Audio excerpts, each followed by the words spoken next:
Welcome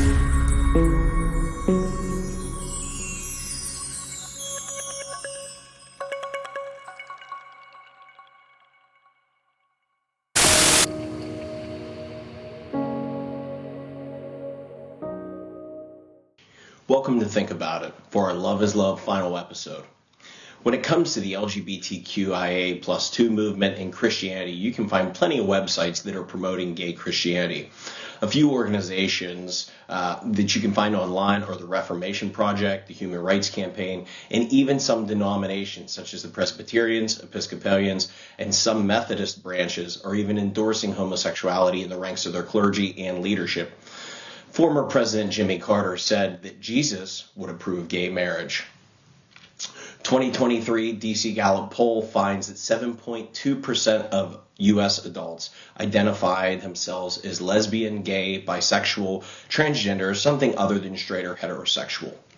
Globally, across 27 countries surveyed, those who describe themselves as transgender, non-binary, non-conforming, and gender fluid, or in a way other than male or female, make up 4% of Gen Z, 2% of the millennials, 1% of Gen X, and less than 1% of boomers.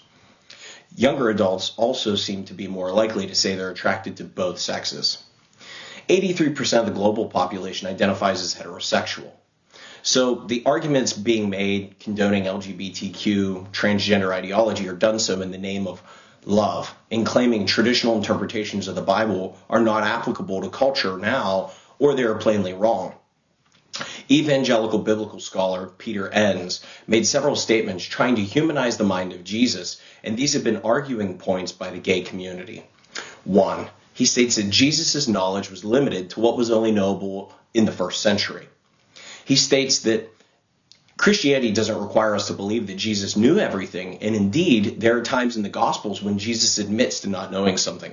He uses, for example, when someone grabbed the hem of his garment, this lady who needed a miracle, he looks at his disciples and asks, "Who did that?" So Peter Enns asserts that this means that Jesus didn't even know who touched him. Also, he states that we're not required to believe that Jesus was right about everything. He states that Jesus was horribly mistaken about the end of the world, and he states that he clearly knew no more about the end of the world than anyone else, and they reference the verse when Jesus says, "But no man knoweth the day or the hour."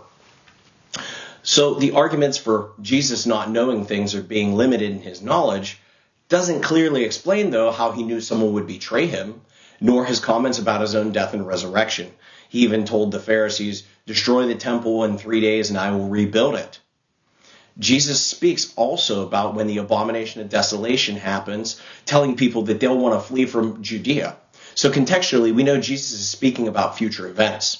So how could he possibly do that if his knowledge is limited to only his time frame?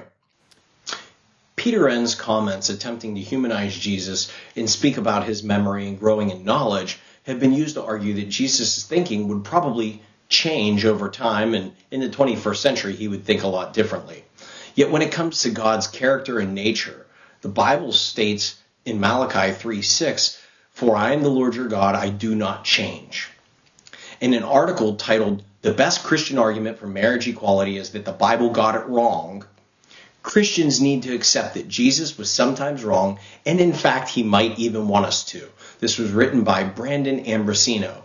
He states in his article, "It's safe to say that Jesus was opposed to homosexuality when he walked the earth. But by this thinking, along with, or inside of the memory of Jesus, which is dynamic and always contemporary and constantly on the move, we can hazard a guess that this same Jesus, who is always coming to the aid of those cast out of society, who is always challenging religious ideologues, he's constantly wrestling with the scriptures and reimagining their applications, might someday find himself being asked to create wine at a gay wedding." The Bible tells us that God is against everyone who lives for and values themselves more than God. For those who embrace the identity of homosexual, lesbian, gay, transgender, bisexual, queer, they have chosen an identity apart from God. 1 John chapter 3, verses 9 through 10. See, temptations are not sins, but they can lead us into sin. Not resisting a temptation does not justify committing a sin or excuse giving into it. If you are born again, your identity is in Christ, not your gender or your sexual orientation. Next, we're going to look at 10 different arguments for homosexuality in Christianity. Stay tuned.